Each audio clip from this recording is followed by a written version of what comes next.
Hello twin flames, welcome to my channel. This is Victoria and I'm here with your daily energy check. And today we'll do a little bit different format of the reading because this will be the message from the ancestors.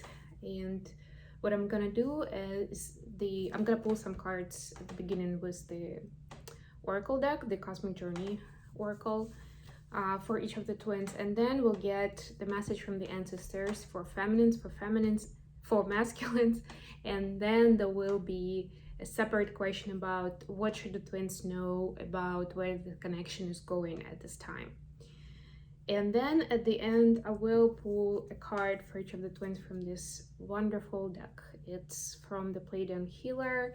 It's more of the 5D and cosmic level, but because we have ancestors here today delivering the message, I thought that was more than appropriate to talk less about the karmic stuff but more about the energetic recognition. And remember that if you are gonna think when you hear something, especially about your counterpart, when you don't see that even close in them, like from the communication, remember that this is on 5D level. So it's quite possible that me, for example, as a divine feminine, that I have certain level of realization on 5D level of knowledge, of wisdom, that I don't have on 3D levels. It's not accessible to me with my conscious mind at this point, but energetically I have it there. So that means it's likely still involved in my life. It's operating as part of this lifetime for me, right?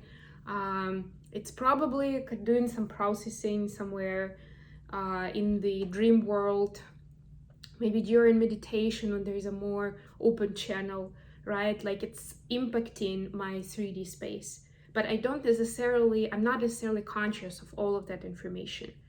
And it's quite possible that this is happening for my DM as well. Not just quite possible, that, I know that there is that extra layer where their higher self, the 5D level, is sort of like sending that energy, that vibe to the person living the 3D life here. And don't even get me started about the multiverses and different versions of reality that we're living in parallel, because time is an illusion really, and it's not linear the way that our brain imagines it. So yeah, if we dive there, then it's just gonna go oof for a lot of people. So I don't wanna make it too wishy-washy kind of. This is more about understanding that there could be a big gap between what the higher self, where the higher self is, and where the person in 3D is with their conscious mind. That's all. Okay, let's get a card for Divine Feminine first of all. What is the message today for Divine Feminine? What is the theme? What is going on, generally speaking?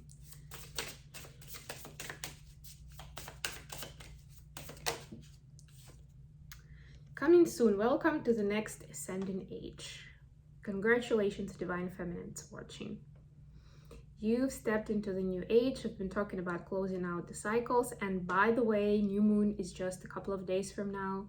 But of course it doesn't happen in an instant, like chick, and you're kind of switch to the new cycle, right? It's kind of more of a smooth, gradual transition. So closing things out here and starting things out there. So that's what's happening now, but it's pretty much done. That's what the card is saying. Okay, let me pull this a little closer. Maybe I'll move the candles from my hair a little bit. Okay, for masculine, what do we have? What's the topic for the masculines that we need to be aware of? I'll move this too. Pretty soon I'm gonna have some Christmas attire here. I will be decorating my Christmas tree and putting out decorations next weekend, basically the Thanksgiving weekend. I might actually skip a couple of days of reading. I'm not sure yet what I will do. I might do something extra, we'll see. I will still keep doing personal readings, so if you're interested in one, do not hesitate to check out my channel or check out my website, mindfulbamboo.com, or contact me via email address for details. Memento mori, there may not be a someday. This is for masculines. Yeah, so masculines have been rushed to make a decision and to make smart decisions. It's like, I'm sensing this situation when the person is trying to delay making a move somewhere. It's not like even making a decision like in their head. This is about something very tangible, something about choosing a direction of movement. Like, which way do I go next? Do I go left? Do I go right? Or do I just go back? And yeah, it may not look cool, but you know what? I saw there was a really nice opportunity there, and I think I can still get there pretty quickly. Right? So there are several options, and at least like objectively speaking, right? The masculines may not feel that way. And they are asked to make a decision, to start, like, sometimes the worst is actually being stuck and being in that frightened mode where like sometimes where you're in a car and it's dark out and the deer is running across the road and they see the headlights and they just freeze. It's like that. And for some people it is their reaction to something stressful, to when they don't necessarily know what to do right away, right? It's their subconscious reaction. So, but freezing in this case, what the universe is trying to say is the worst idea, right? It's like, yeah, you may not be making the right choice, what you have in mind right now, but you will get there. We'll get you back there, back on track, right? This will be like a detour where you'll meet some new people, you learn some new cool karmic stuff, and then we'll get back on track, right? But standing on the same spot is like, it's like trying to stand still on a treadmill, on a moving treadmill. It's like you're bound to get your ass kicked, right? To fall on the floor if you're just standing there. It's kind of like that. So it's almost like dangerous. That's what I'm getting. And hence the reference to death and memento mori here. Okay. So now we're going to turn to ancestors and we'll get a message I'll get 3 cards for the feminines and 3 cards for the masculines. And then I'll be using my other deck for the connection. Let's get 3 cards from the feminines first of all. We have 2 of Pentacles, the World, and 6 of Wands. Nice. The World, yes, the closure, another card of cycle closure. I'll put them here, but you can see probably the blue colors are just amazing. What do we have for the masculines? 9 of Swords, 3 of Wands, 7 of Wands. Okay, so we have 3 and 7, which is 10. So it's like, yeah, closing out the burdens. And in this 9 of Swords, we also see some despair. So those vibes that I was just talking about, not wanting to make a decision to move on from the current situation, right? And kind of being desperate that there is no good resolution, right? Like it may seem to masculines that whichever way they go, it's still gonna be bad one way or another, and they don't like that. So they prefer to kind of delay that moment when they have to face the fallout. And it could be different depending on where they go, but there's still gonna be some negative consequence. Whew, bottom of the deck, the Hierophant. Oof, yes. So the twins are getting to the point when this recent ascension has prepared them to be able to be more visible in public, with what they are, with what they're actually passionate about, right? To stop pretending, to stop being focused on the karmic stuff, whether it's the person, the job, or whatever else they're dealing with, right? It's like, look beyond and find joy and inspiration in something else rather than what you've been doing before. And this is relevant for both of the twins, actually. But what the ancestors are trying to say is that Divine Feminines is closing the cycle where there was a lot of hustle and overwhelm, where there was just like too much going on, and it was creating the feeling of failure for Divine Feminines, because when you're trying to do 5 things at a time, it may feel like, and especially if you are a perfectionist, it may feel like you are failing at all of them, because you understand that in order for it to be great, to be perfect, to be amazing, you You need more energy and time for each of those things, or even people, if we're talking about relationships. But you just can't afford, and you cannot drop any of the balls. Like, you need to keep juggling, right? This is going to an end. And look what you have here, the public success. So that's the trick, right? It's one of those shadow work tricks where you just need to let go at some point and let the dice fall, right? Let it roll and unfold, right? Like, or at least instinctively see, what do you actually still feel passionate about, or what are you still juggling because you promised something a long time ago but it's not relevant anymore, right? So in the new cycle, you have a chance to celebrate this public victory when you actually pick your lane and focus, most importantly, right? Like, you won't be able to have a huge success in all of those 5 things you are doing, or 9 or 15 or 20, right? So it's important to set those priorities out, and set them out through your intuition as much as possible, and less from the conscious mind and the ego, right? Those choices may sound unpopular, but you never know, right, what the divine plan is. So maybe that extra understanding and explanation why you're supposed to focus on something specific will come out, is just around the corner, and you'll see it like a week later. But in order to see it, you need to make that decision. You need to prioritize that something today. You know what I mean? And then for the masculines, so if you look at all these wands, no, these are swords actually, but this is 9 of swords, which is about anxiety. And in this case, it's even in the daylight. It's not even like, ooh, sleepless nights. No, this is like actual despair here. In here we see 3 and 7, which gives a 10, which is about the burdens, right? So it's like trying to keep everybody happy. That's what I'm getting with this vibe.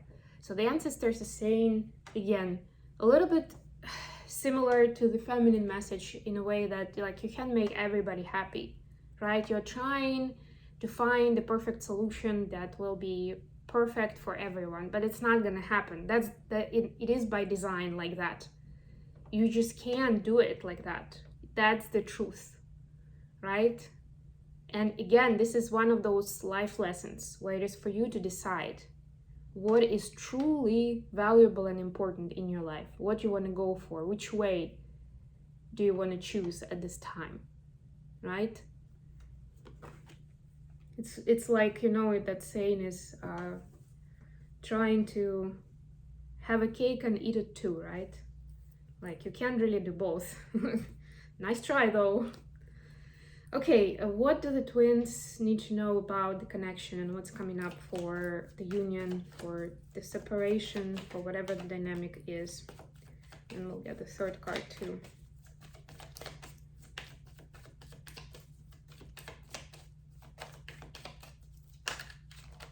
Ooh, I got a few cards, so I'm actually gonna shuffle a little bit more because I just wanted one more.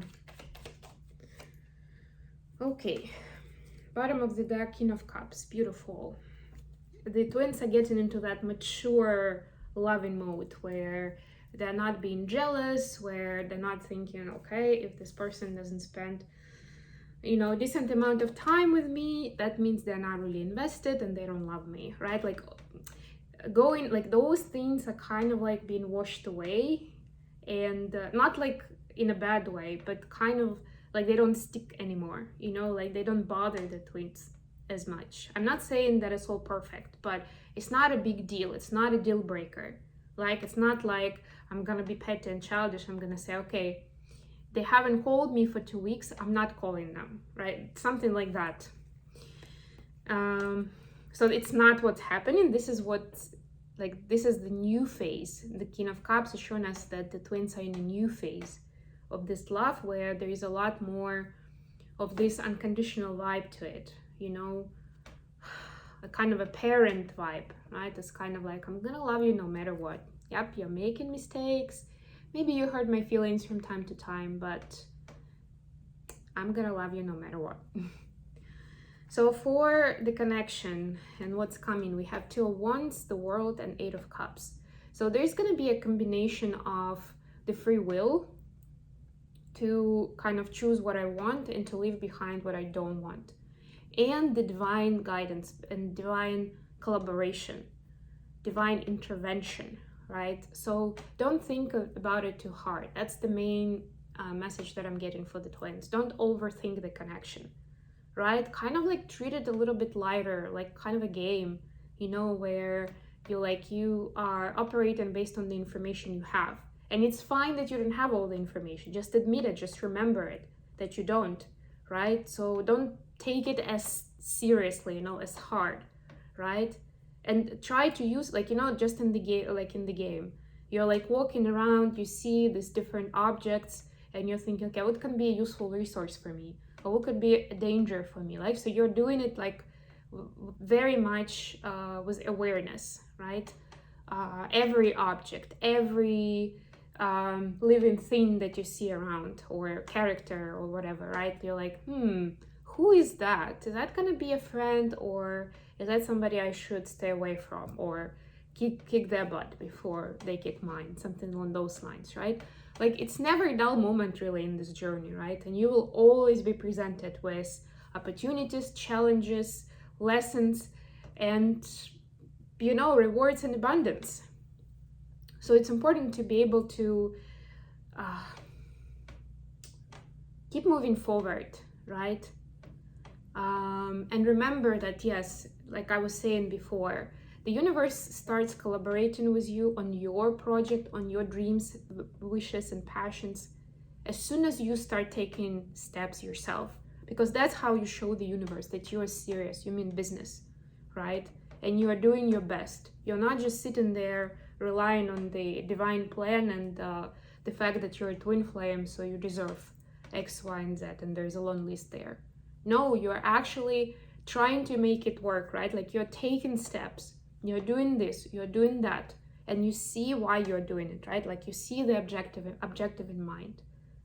And a lot of times, and the more I talk to other twin flames, I also see that it's like several lanes really. So when I'm saying that you're going to see the priorities and drop the rest, it doesn't necessarily mean that it's just going to be one thing, right? That would be nice, but it's usually not the case.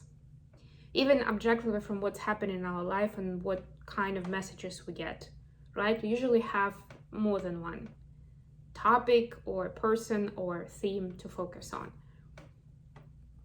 But it's important not to try to spread yourself too thin so that you'll go crazy at some point, right? You still need to keep it kind and responsible towards yourself, right? So this is the part where we are parenting ourselves. And it's actually true for anybody, like any adult person at all. We are becoming our parents, so we're supposed to take care of ourselves, like realistically, objectively. But for twin flames, even more so, because a lot of us didn't have that example in the family when we were young, right? We were not taken care of the way we were supposed to, so we can actually learn what it's like.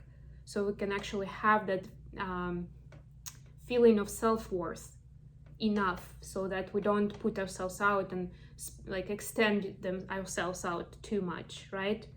Plus, we are empaths, so we kind of naturally intend to help people and to participate and to do something, some goodness, right?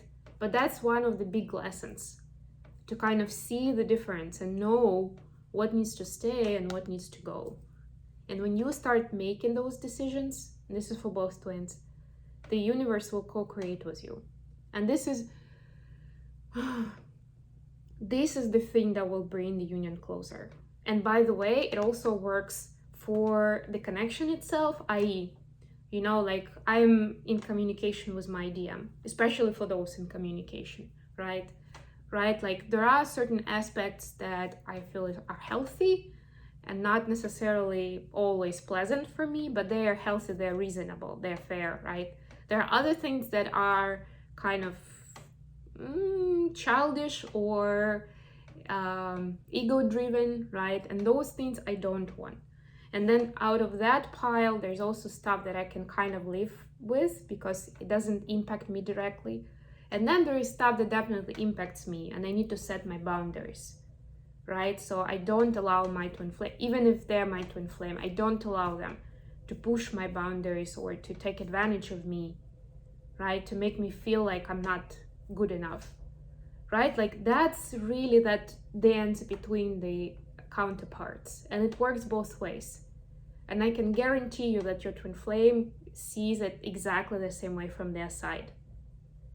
It may not look like that to you, but it does to them. And I'm sure the same way as, like, sometimes even in communication, we say something, we're not even sure why we said it, right? But we do. Or why did we use those words with that intonation? It happens to your DM, it happens to you as well. It happened to me. I did that more than, well, I don't know, there was a few times where I was like, I'm not even sure why I said it like that. I didn't really mean it. But like that was the divine speaking through me.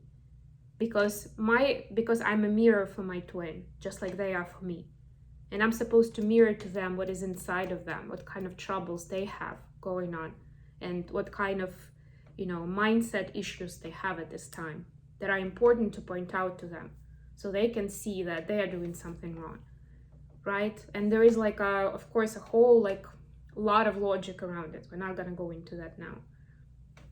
But regardless of whether you're seeing this message as something going on between you and your twin, or if you're not in communication, it's just generally in your life, it's actually both, right? Depending on your situation, you will know what I'm talking about.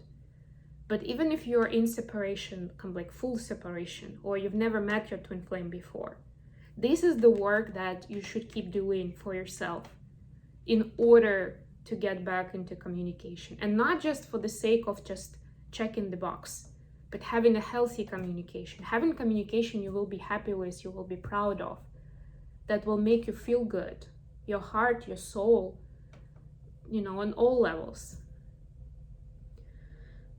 Okay, last but not least, I'll pull a card for divine feminines from masculines. This is the 5D message.